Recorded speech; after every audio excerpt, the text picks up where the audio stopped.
നമസ്കാരം. ഋഷിപ്രോക്തം ചാനലിലേക്ക് ഏവർക്കും ഹൃദ്യമായ സ്വാഗതം. ഏതാനും ദിവസങ്ങളായിട്ട് നാം 2025 സമ്പൂർണ്ണ നക്ഷത്രഫലത്തെ അവതരിപ്പിച്ചു വരികയായിരുന്നു.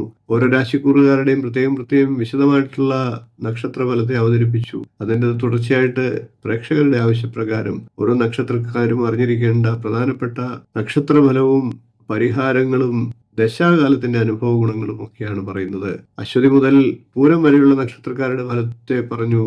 ഇന്ന് നമുക്ക് ഉത്തര നക്ഷത്രക്കാരുടെ 2025 എങ്ങനെയുണ്ട് എന്ന് പരിശോധിക്കാം. കോടതി വ്യവഹാര കാര്യങ്ങളിലൊക്കെ ഇടപെടുന്ന ഉത്തര നക്ഷത്രക്കാർക്ക് അഭിഭാഷകരുടെ അശ്രദ്ധക്കുറവ് മൂലം പരാജയങ്ങൾ ഏറ്റുവാങ്ങിയേക്കാം. അതിനുള്ള സാഹചര്യങ്ങളുണ്ട്.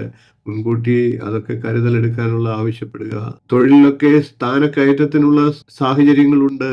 വാദ സംബന്ധമായിട്ടുള്ള വിഷമതകൾ ഉണ്ടായേക്കാം. വിദ്യാർത്ഥികൾക്ക് ടെക്നിക്കൽ മേഖലയിലൊക്കെ ഉന്നത വിദ്യാഭ്യാസത്തിനുള്ള സാഹചര്യങ്ങൾ ഒരുങ്ങി വരുന്നതാണ്. തൊഴിൽ നേടാൻ ആഗ്രഹിക്കുന്ന ഉത്തര നക്ഷത്രക്കാർക്കും അനുകൂലമായിട്ടുള്ള സമയമാണ്. ഉത്തര നക്ഷത്രക്കാരുടെ പ്രണയബന്ധങ്ങളൊക്കെ വിവാഹത്തിനെത്താനുള്ള സാഹചര്യവും 2025 വീട് നിർമ്മാണത്തിലൊക്കെ അവിചാരിതമായി തടസ്സങ്ങൾ നേരിട്ട് ഇരുന്ന ഉത്തര നക്ഷത്രക്കാർക്ക് അതൊക്കെ 2025 വീട് പൂർത്തിയാക്കുന്നതിനുള്ള സാഹചര്യങ്ങൾ ഉണ്ടാകും. വിലപിടിപ്പുള്ള ആഭരണങ്ങൾ, സാധന സാമഗ്രികൾ, പണം എന്നിവയൊക്കെ മോഷണം പോകാനുള്ള സാഹചര്യമുണ്ട്.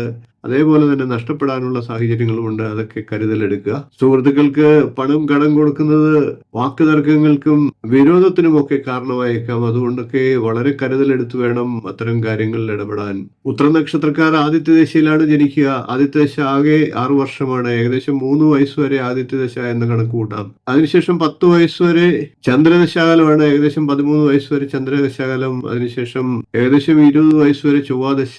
13നും 20നും ഇടയിലുള്ള ചൊവ്വാദശാകാലം ഉത്തര നക്ഷത്രക്കാർക്ക് അനുകൂലമല്ല. വിദ്യാർത്ഥികൾ വളരെ ശ്രദ്ധിക്കേണ്ടതാണ്. അതിനുശേഷം ഏകദേശം 41 വയസ്സ് വരെ രാഹുർദശാകാലം. രാഹുർദശാകാലം പൊതുവെ ഉത്തര നക്ഷത്രക്കാർക്ക് അനുകൂല ദശാകാലമാണ്. ഈ കാലത്തിലാണ് വിവാഹം, തൊഴിൽ ഉയർച്ച തുടങ്ങിയ ജീവിതത്തിലെ നല്ല അനുഭവങ്ങൾ ഉണ്ടാകുന്നത്. അതിനുശേഷം 16 വർഷക്കാലം ഏകദേശം 57 വയസ്സ് വരെ വ്യാഴദശാകാലമാണ്.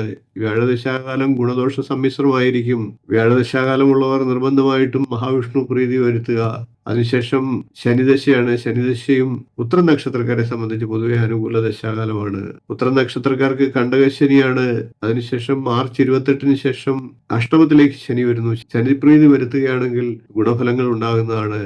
ഉത്തര നക്ഷത്രക്കാർ ദോഷശമനത്തിനായിട്ട് ഹനുമാൻ സ്വാമിയാണ് ഭജിക്കേണ്ടത്.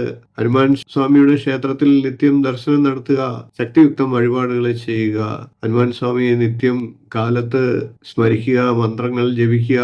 എല്ലാ ഉത്തര നക്ഷത്രക്കാർക്കും 2025 നല്ലൊരു വർഷമാകട്ടെ എന്ന് ആശംസിച്ചുകൊണ്ട് ഇന്നത്തെ വീഡിയോ നിർത്തുന്നു. വീഡിയോ ഇഷ്ടപ്പെട്ടുവെങ്കിൽ ഒന്ന് ലൈക്ക് ചെയ്യുക, ഷെയർ ചെയ്യുക, ചാനൽ ഒന്ന് സബ്സ്ക്രൈബ് ചെയ്യുക. നിങ്ങളുടെ അഭിപ്രായം കമന്റായിട്ട് അറിയിക്കുക. അടുത്ത ദിവസങ്ങളിൽ നമുക്ക് തുടർന്നുള്ള നക്ഷത്രക്കാരുടെ വിശേഷങ്ങളുമായി കാണാം. നന്ദി, നമസ്കാരം, ശുഭദിനം.